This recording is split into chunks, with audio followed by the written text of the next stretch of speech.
กิจกรรมสวดมนต์ความเพียรพระปิตายอดเศรษฐีลาวหลวงปู่ทวดฟรีดอมโรดรหัส153ครั้งที่1วันที่10เดือน11พุทธศักราช2568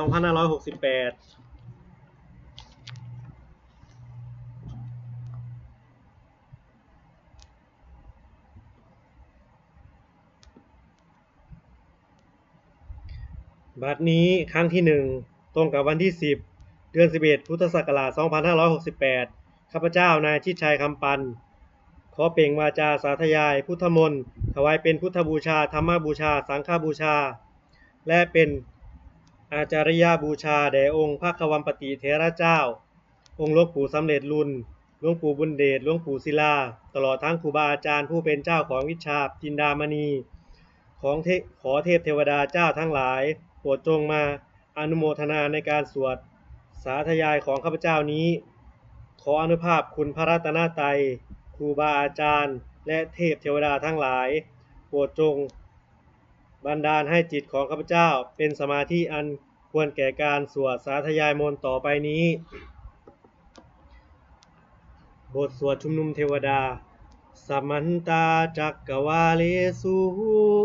อัตตาราคัจฉันตุเทวตาสัทธัมมังมุนิราชสสาสุนันตุสักขโมคทังสักเขกาเมจรูเปคิลิสิคารตาเตจันตาริเควิมาเนทีเประเทจะคาเมตารุวานาคาหาเนเคหาวัตุมหิเคเตภุมมาจายันตุเทวาชาลทาละวิสาเมยคาคันทัพพนาคาติทันตาสันติเกยังมุนิวรจานังสาทโวเมสุนันตุธรรมสวนกาโลอยัมปทันตาธรรมสวนกาโลอยัมปทันตาธรรมสวนกาโลอะยัมปทันตานะโมตัสสะภะคะวะโตอะระหะโตสัมมาสัมพุทธัสสะนะโมตัสสะภะคะวะโตอะระหะโตสัมมาสัมพุทธัสสะนะโมตัสสะภะคะวะโตอะระหะโตสัมมาสัมพุทธัสสะนาทิเมสารนังอัญญังพุทโธเมสารนังวะรังเอเตนะสัจวัชเชนะโสติเมโหตุสัพพทานาติเมสารนังอัญญังธัมโมเมสารนังวะรังเอเตนะสัจวัชเชนะโสติเมโหตุสัพพทานาติเมสารนังอัญญังสังโฆเมสารนังวะรังเอเตนะสัจวัชเชนะโสติเมโหตุสัพพทามหาการุณิโกนาโถอัฏฐายาสัพพปานินังปุเรตวาปารมีสัพพปัตโตสัมโพธิมุตตมังเอเตนะสัจวัชเชนะมโหตุสัพพุปัตถวามหาการุณิโกนาโถหิตายาสัพพปานินังปุเรตวาปารมีสัพพปัตโตสัมโพธิมุตตมังเอเตนะสัจวัชเชนะมโหตุสัพพุปัตถวามหาการุณิโกนาโถสุขายะสัพพปานินังปุเรตวาปารมีสัพพปัตโต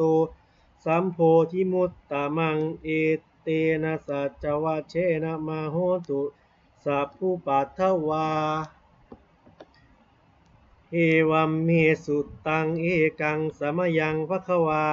สาเกสุวิหารติกปิลวัตถุสมิงมหาวเนมหตาภิกขุสังเขนะสัตถิงปัจจมัตเตหิภิกขุสัตเตหิสัพเพเวหะอรหันเตหิทัสสหิจะโลกธาตุหิเทวตาเยคุเยนะสันนิปติตาโหนติภคะวันตังทัสสานายาภิกขุสังคจะอัตถโขจตุนังสุทาวาสกายิกานังเทวานังเอตะทาโหสิอายังโคภควาสเกสุวิหารติกปิลวัตถุสมิงมหาวเนมหาตาภิกขุสังเคนะสัทธิงปัจจมัตเตหิภิกขุสัตเตหิสัพเพเวหะอรหันเตหิทัสสหิจาโรกธาตุหิเทวตาเยคุเยนะสันนิปติตาโหนติภคะวันตังทัสสานายาภิกขุสังคจะยันนูนะมะยัมปิเยนะภควาเตนุปัสสังกะเมยยามะ อุปกัสสมิงมิตวาภควโตสันติเกปเจกะคาทาภาเสยามาติอาทโคตาเทวตาเสยทาปินามะภาลวาปุริโสสัมมิชิตังวาพาหังปัสสาเลยยะปัสสาริตังวาพาหังสัมมิเชยะเอวะเมวะสุทาเวเสสุเทเวสุอันตระลาหิตาภควโตปุระโต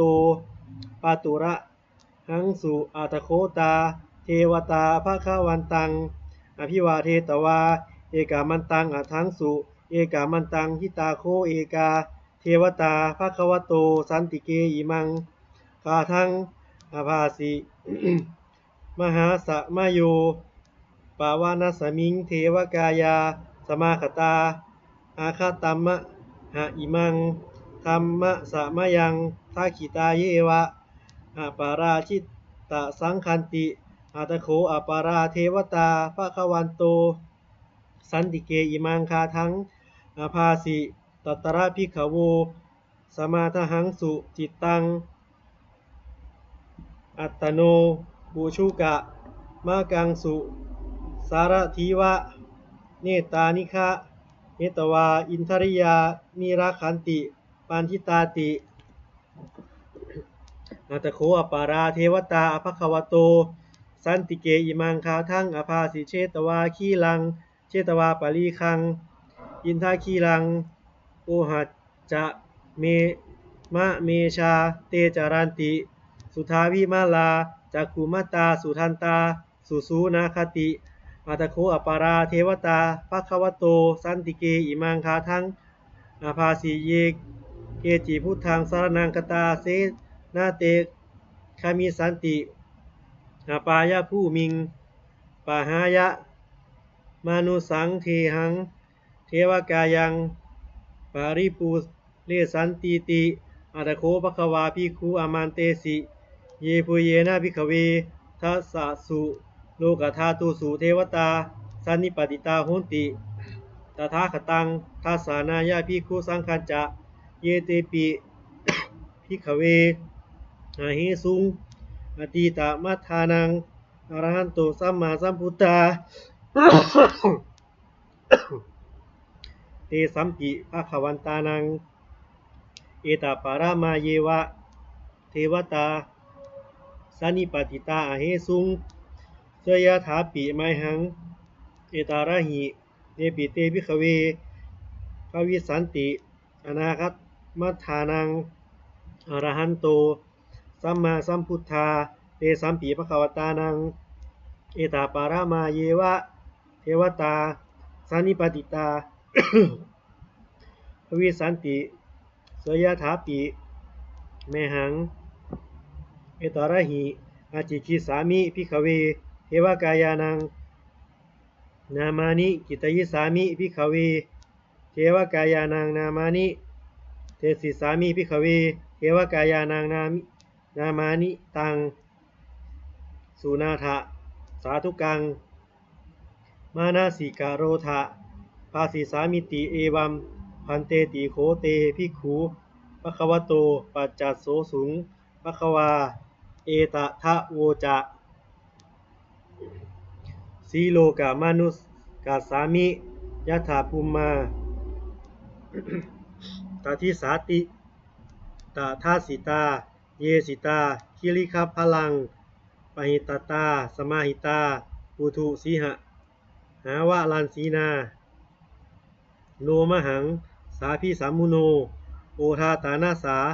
สุทธาวิปันสันนะมานาวิลาพินโยปัจจาเสเตยตวาวะเนกาปิลวัตถเวตโตอามันตยิสัทธาสาวเกสาสเนระเตเทวกายาอภิกันตาเตวิชานาถาภิกขโวเตจะอาตาปมักกรุงสุตวาพุทธศาสนังเตสัมปาตุระหุยานังอามานุสาสานะทัสสนังอเปเกสตามัตทะขุงสหัสสะอาทะสัตตริงสตังเอเกสหัสสานังอามานุสานามัททะสุงอ อาเปเกนันทะมัทะขุงทิสาปภาปุภาอาหุงตันจาสาพังอภิญญายะวกิตวานาจักคุมาอาโตอามันตายิสัทธาสาวเกสาสเนรเตเทวกายาอภิกันตาเตวิชานาถาภิกขาวเยวหังกิตยิสามิคิราหิอานุปุพพโสสัตตะสะหาสาวะยะขาภูมากาปิลวัทวาอิทิมันโตชุติมันโตวานาวันโตยะสสสิโนโมทัมมานาภิกามุงภิกขุนังสมิติงวานังสหัสฉาเหมาวตายะขานานาตวานิโนอิทิมันโตชุติมันโตวานาวันโตยะสสสิโนโมทัมมานาภิกามุงภิกขุนังสมิติงวานังสาตาคิราติสหัสสายะขานานาตวานิโนอิทิมันโตชุติมันโตวานาวันโตยะสสสิโนโมทัมมานาภิกามุงภิกขุนังสมิติงวานังอิเจเตโสละสะสหัสสายะขานานาตวานิโนอิทิมันโตชุติมันโตวานาวันโตยะสสสิโนโมทัมมานาภิกามุงภิกขุนังสมิติงวานังเวสามิตาปัจจสตายะขานานาตวานิโนอิทิมันโตชุติมันโตวานาวันโตยะสสสิโนโมทัมมานาภิกามุงภิกขุนังสมิติงวานังคุมพิโรราชากหิโกเนปุรัสสะ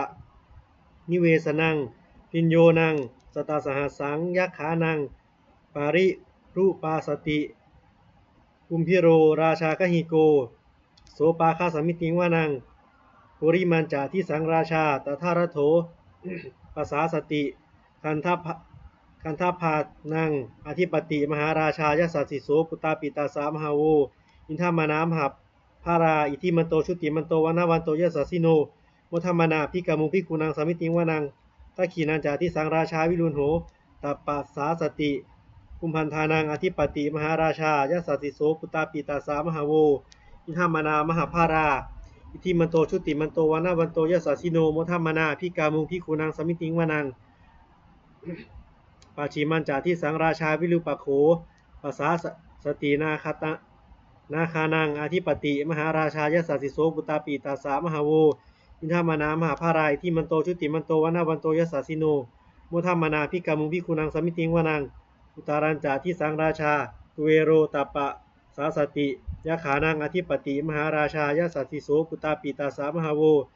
อินทามานามหาพาราอิที่มันโตชุติมันโตวานาวันโตยะสสสิโนโมทัมมานาภิกามุงภิกขุนังสมิติงวานังโพริ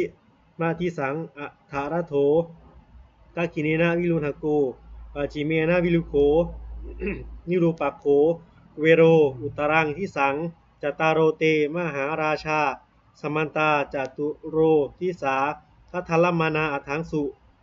วาเนกปิลวัทเวเตสังมายาวิโนทาสาคูวันจานิกาสัทธามายากุเกนทุเวียนเกนทุวิภูจะวิภูโตสหจันทโนกามเสโถจะคินนุคันทุนิคันทุจะปะนาโทโอปมัญโยจะเทวสูโตจะมาตาลิจิตตเสโนจะคันทัพโพนโรราชาชาโนสะโพอาคูปัจจสิโคเวจะติมพรูสุริยันจะสาเอเตจันเยจะราชาโนคันทพาสหราชุพิโมทามานาอภิกามุงภิกขุนางสมิติงวานางอาทะคูนาภาษานาคูเวสาลาสหตัชกากัมพาลาสัตลาอาคูปายาคาสหยาติพิยามุนาทัตตรัฐาจะอาคูนาคายสัสสิโนเอราวันโนจะเอราวันโนมหานาโคโสปาคะสามิติงวานังเยนาคาราเชสหาสาระหารันติทิพาทิชาปักขิวิสุทธจักขูเวหายาสาเตวานะมัชฌปัตตาวิจิตราสุปันนาอิติเตสะนามังอาภายันตทานาคาราชานามาสิสุปันนโตเขมมะสิกาพุทโธสันนะหาหิวาจาหิอุปะวะหะยันตานาคาสุปันนาสารณะมังสารณะมะกังสุพุทธังชิตา วชิตะวชิรหัตเถนะสมุทังอสุราสิตาพาตาโรวาสวเสเตอิทิมันโตยัสสสิโนกรกัญชามหาพิสมาอสุราธานะเวคสา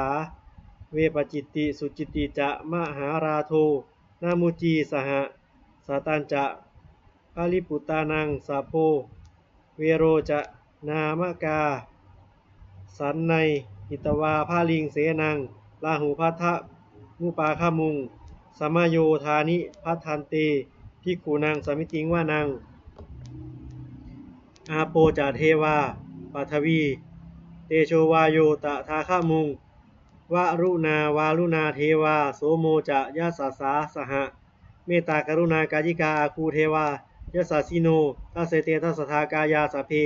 นานาตาวานิโนอิทิมันโตชุติมันโตวนาวันโตยะสสสิโนมุทัมมานาภิกามุงภิกขุนังสมิติงวานังเวนทูจาเทสา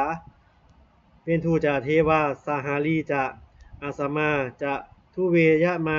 จันทัสสูปานิสาเทวาจันทะมาคูปุรคิตาสุริยสูปานิสาเทวาสุริยามาคูปุรคิตานักขตานิปุรคิตวาอาคูมันทวะลาหากาวาสูนังวาสโวเสโถสักโกปาคาปุรินทักโททาเสเตทัสสทากายาสเพนานาตวานิโนอิทิมันโตชุติมันโตวานาวันโตยัสสสิโนมุทัมมานาภิกามุงภิกขุนังสมิติงวานังอัฏฐาคูสหคูเทวาชลามัคคีสิขาลิวะ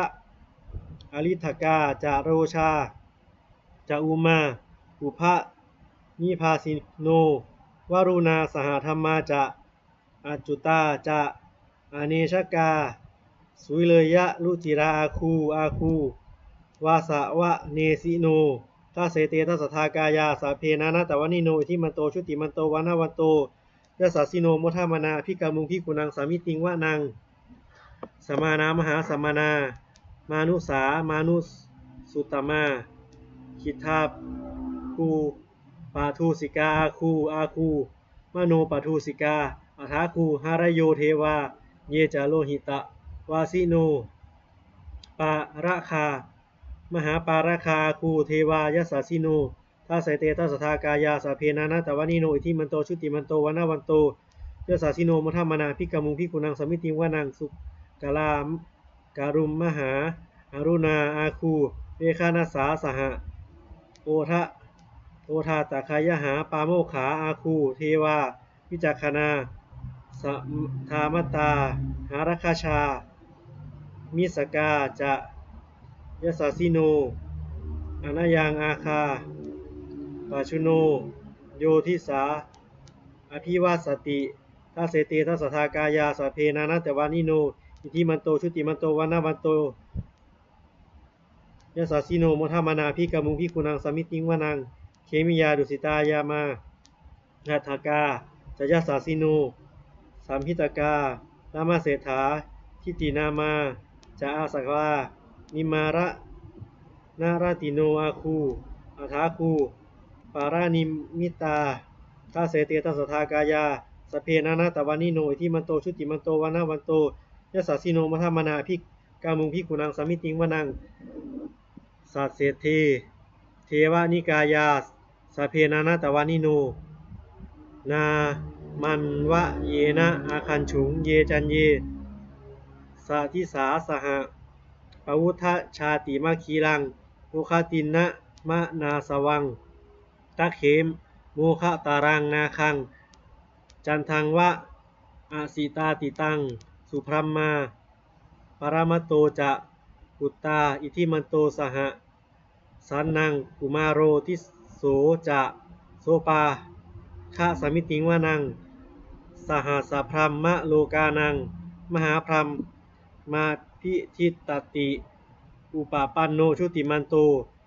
พิสมากายโยยัสสสิโสทาเสทะอิสราอาคูปัจเจกวะสาวัติโนเตสันจะมัชโตอาคาหาริโตปริวาริโตเตจะส สาเพอภิกันเตสินเทเทเวสภามะเกมาราเสนาภิกามิปัสสันกันหัสสะมันทิยังเอทะคันนะหัทะพันทะทะราเคนะพันธะมัตุโวสมันตาปาริวาเรทะมาโวมุจจติโกจินังอิทิตัทธะมหาเสโนกันนะหาเสนัง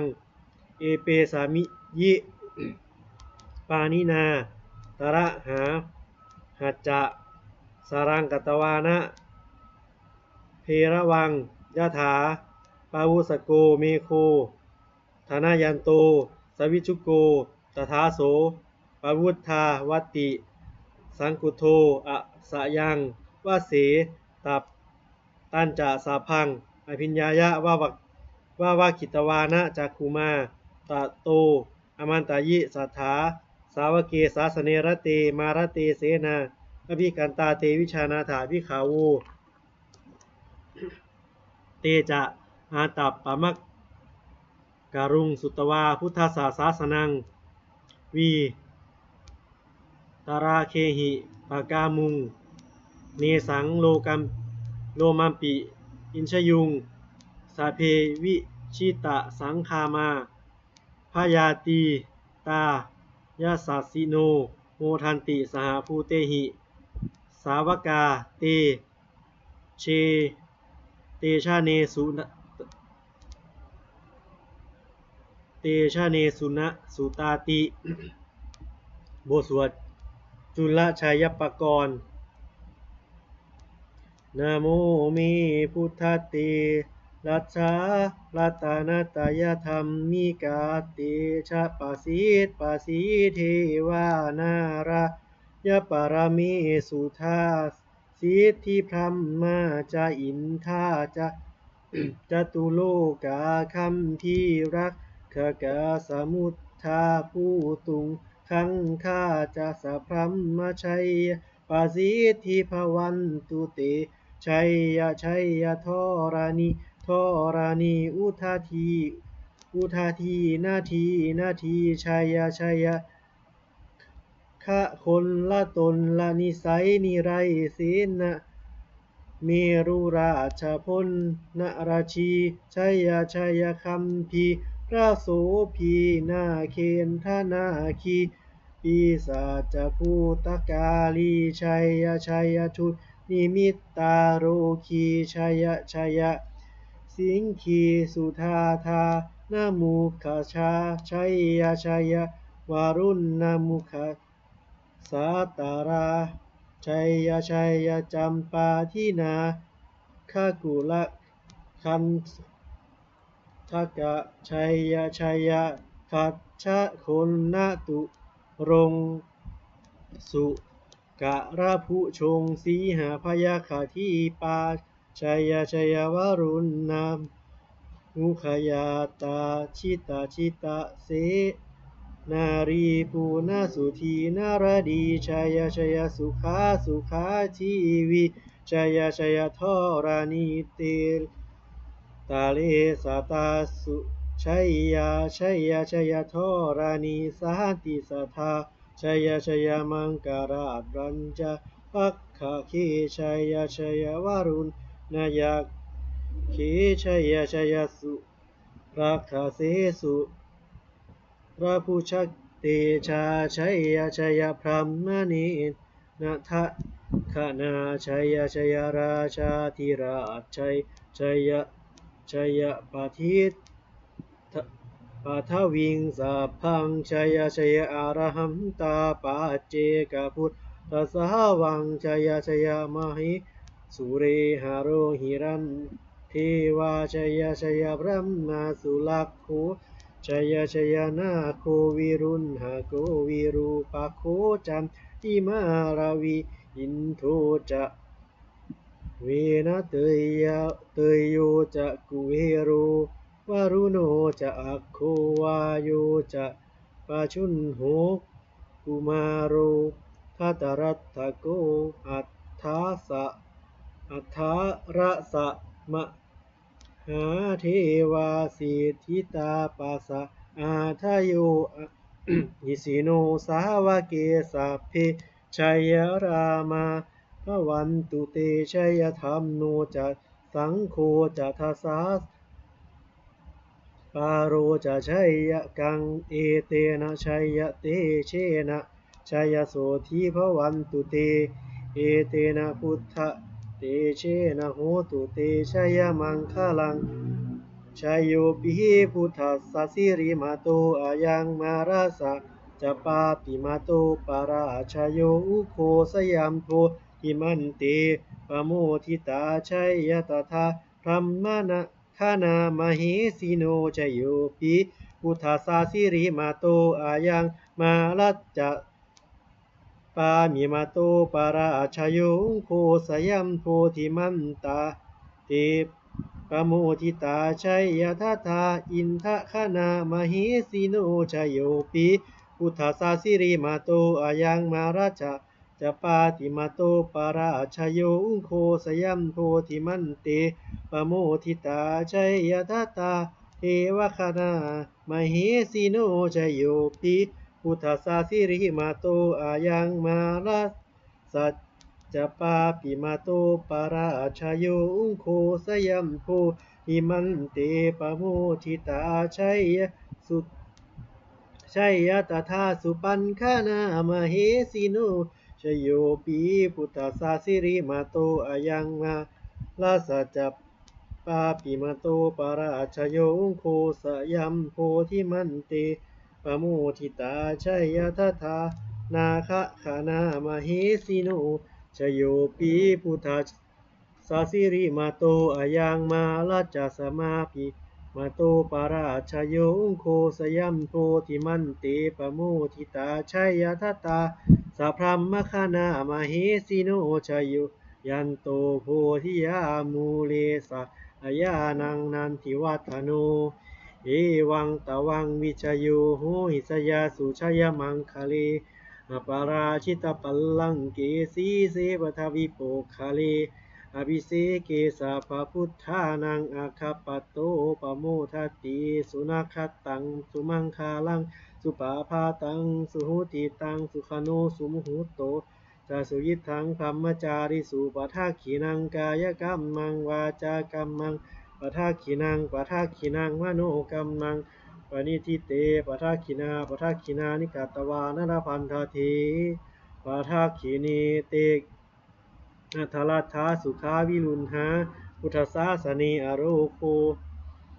สุขิตาโหทัสหะสัพเพหิ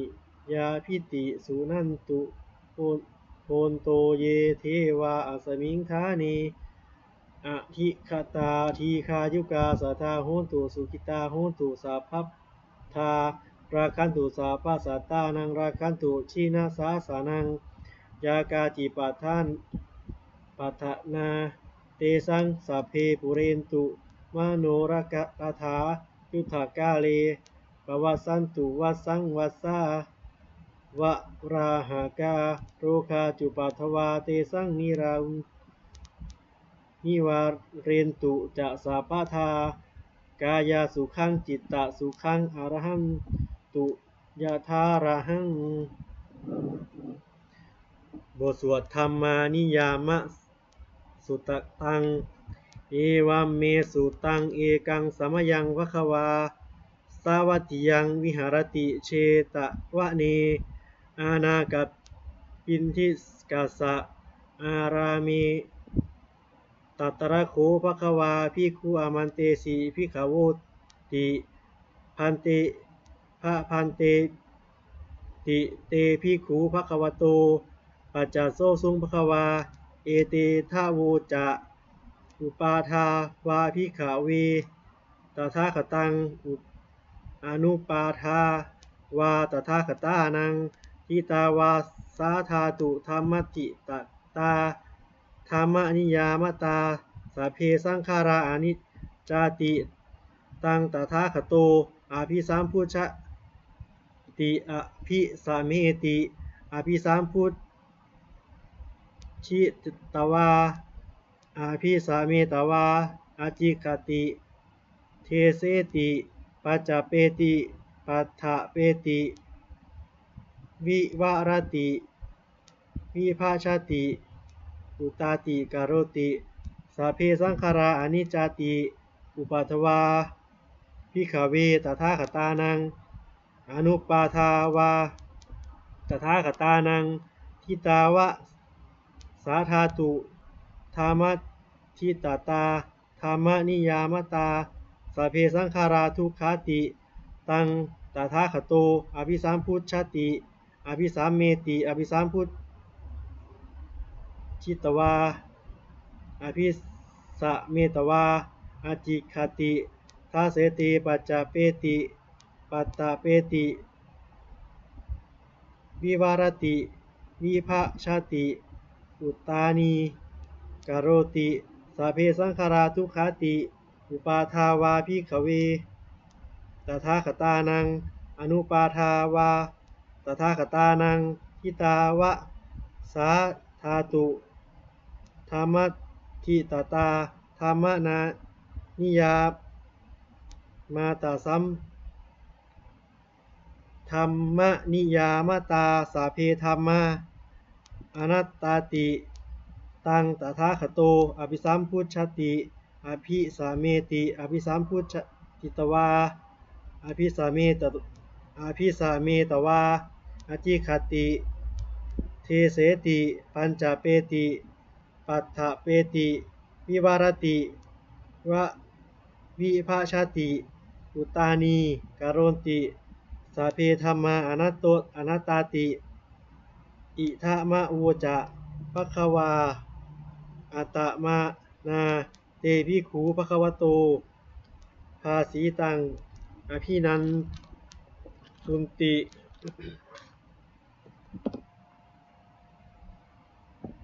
บทสวดพัทเทกรัตตคาถาแปลอาตีตังนานาวาข้าเมยะนาปะจิกังเขอนาคตังบุคคลไม่ควรตามคิดถึงสิ่งที่ล่วงไปแล้วด้วยอะไร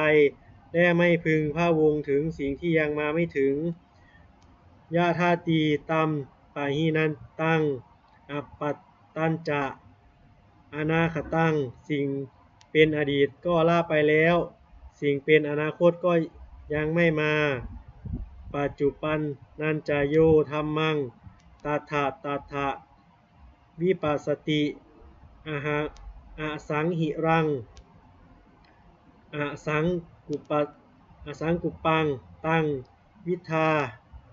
มนุภารุหะเยผู้ใดเห็นธรรมอันเกิดขึ้นเฉพาะหน้าในที่นั้นๆอย่างแจ่มแจ้งไม่งอแงนคลอนแคลนเขาควรพอกพูนอาการเช่นนั้นไว้อาเชวะกิจจะมาตับปังโกชัจยามารนังสุเว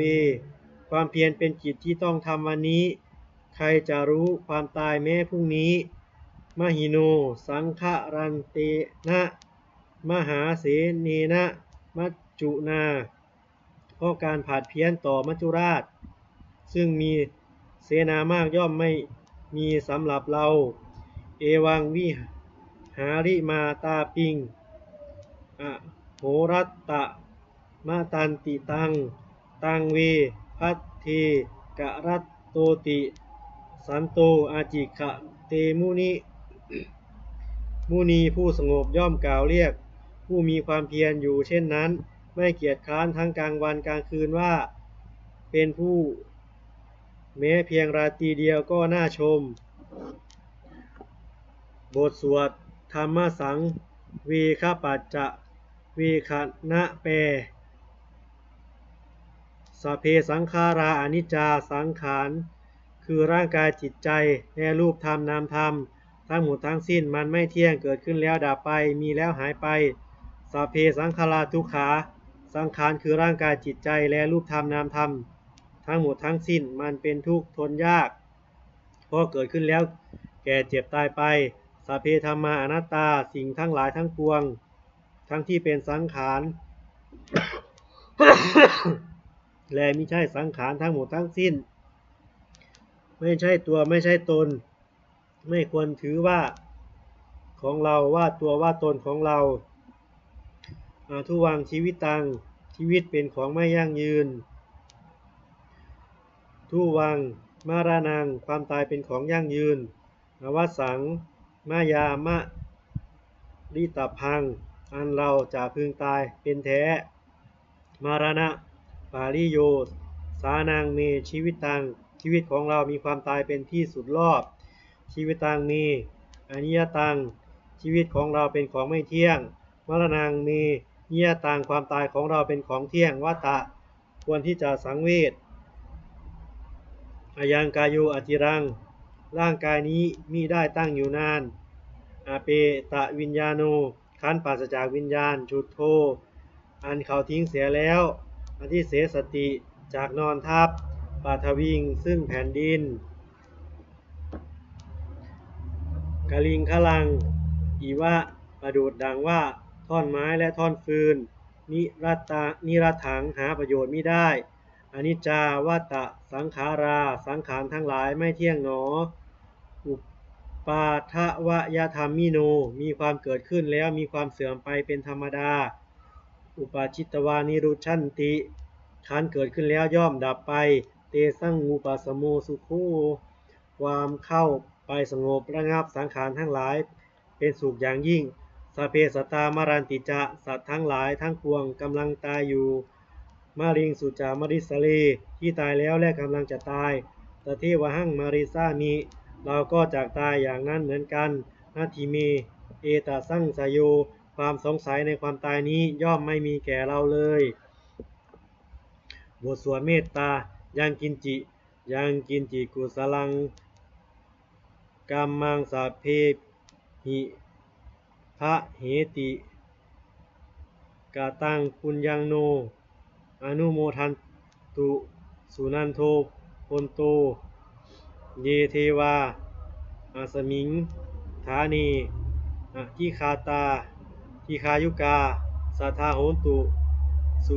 สุขีตาโหนตุทุกขาปามุจันตุมาตาปิตาสุขิตาโหนตุทุกขาปามุจันตุสัพเพยาติกาสุขิตาโหนตุทุกขาปามุจันตุสัพเพยาติกาสุขิตาโหนตุทุกขาปามุจันตุสัพเพปิสาสัพเพยขาสัพเพเปตาสุขิตาโหนตุทุกขาปามุจันตุสัพเพอาจาริยุปัตชยายะสุขิตาโหนตุทุกขาปามุจันตุสัพเพนะขัตตาสุขิตาโหนตุทุกขาปามุจันตุสัพเพเทวาสุขิตาโหนตุทุกขาปามุจันตุสัพเพสามะตินังสามิชันตุโวบทสวดบูชาหลวงปู่ทวดนะโมโพธิสัตโตอาคันติมายะอติภควตาภควานะโมโพธิสัตโตอาคันติมายะอิติภควานะโมโพธิสัตโตอาคันติมายะอติภควาปฏิทานะคาถายาเทวตาสันติวิหารวาสินีทุเปคะเรโพธิคะเรตาหิงตาธรรมทาเนนะภวันตุปูชิตาโสทิงกโรนเตทาวิหารมันดเลเอราจามาชานาวกาจาภิกขโวสารามิกาทานะปฏิอุปาสิกาคามาจาเทสานิคับมาจาอิสราสัปปะนาภูตาสุกิตาภวันตุเตชราผู้ชาเยปีจะอันตสัมภวาสังเสทชาตาอาทาวูปปาติกานิยานิกังธรรมวรังปัจจิตเตสัพเพปิทุกขสะการุนตุสังขายังธาตุจิรังสตังธรรมโมธรรมธาราจะภุคลาสังโฆโหตุสัมมโคตวะอัฏฐายะจะหิตายะจะอัมเหรักขันตุ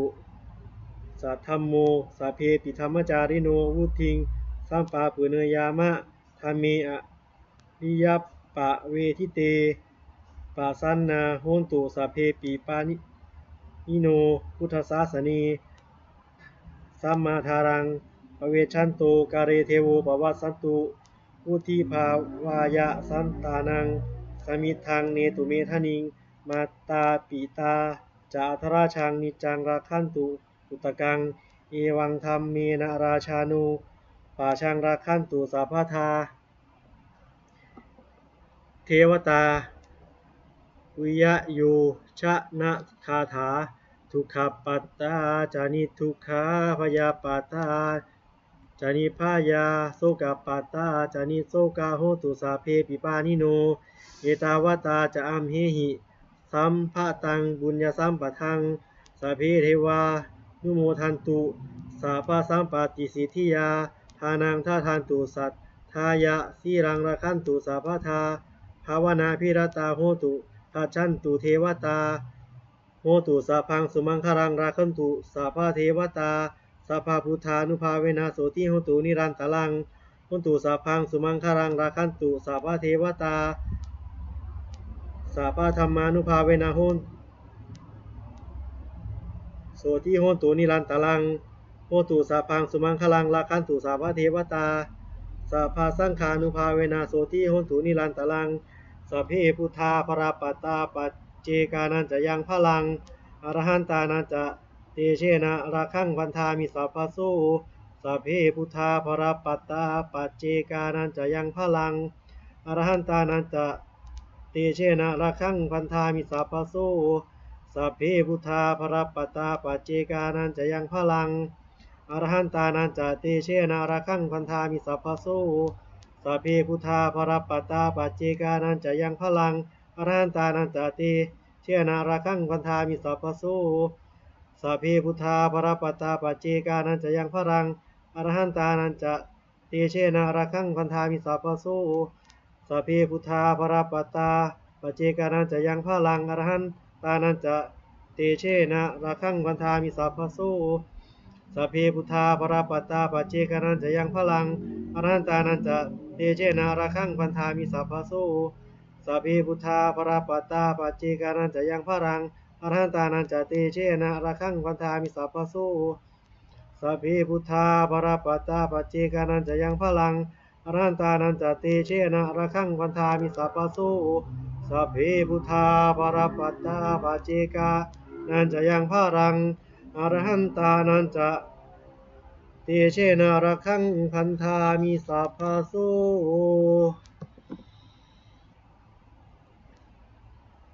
ด้วยอำนาจแห่งบุญกุศลที่ข้าพเจ้าได้สวดสาธยายพระพุทธมนต์นี้ข้าพเจ้าขอน้อมเกล้าอุทิศถวายเป็นพระราชกุศลแด่สมเด็จพระนางเจ้าสิริกิติ์พระบรมราชินีนาถพระบรมราชชนนีพันปีหลวงผู้เสด็จสู่สวรรคาลัยขออานิสงส์แห่งบุญกุศลนี้จงเป็นสัพพสิริมงคลแก่ข้าพเจ้าให้แคล้วคลาดปลอดภัยจากทุกโศกโรคภัยอันตรายทั้งปวงให้มีแหล่งรายได้อันสุจริตมั่นคงเป็นสัมมาอาชีพอันชอบธรรมคำว่าไม่มีอดอยากยากจนขออย่าได้มีแก่ข้าพเจ้าขอให้ข้าพเจ้ามีสัมมาทิฏฐิตั้งมั่นในพระธรรมคำสอนแห่งองค์สมเด็จพระสัมมาสัมพุทธเจ้าดำรงอยู่ในความดีความงามตลอดกาลอีกทั้งขอเทวดาทั้งหลายผู้ได้อนุโมทนาสาธุการในบุญกุศลนี้โปรดประสิทธิ์ประสาทพรน้อมส่งอานุภาพแห่งมงคลไปสู่วัตถุมงคลภาพปิดตายอดเศรษฐีทั้งฝ่ายไทยและฝ่ายลาวรวมถึงวัตถุมงคลทั้งปวงที่สามสิงห์อโมเลตได้จัดสร้างขึ้นให้เปี่ยมด้วยพุทธานุภาพเทวานุภาพและฤทธานุภาพอันศักดิ์สิทธิ์อำนวยผลให้เป็นสิริมงคลแก่ผู้ครอบครองและบูชาทุกประการเทินสาธุ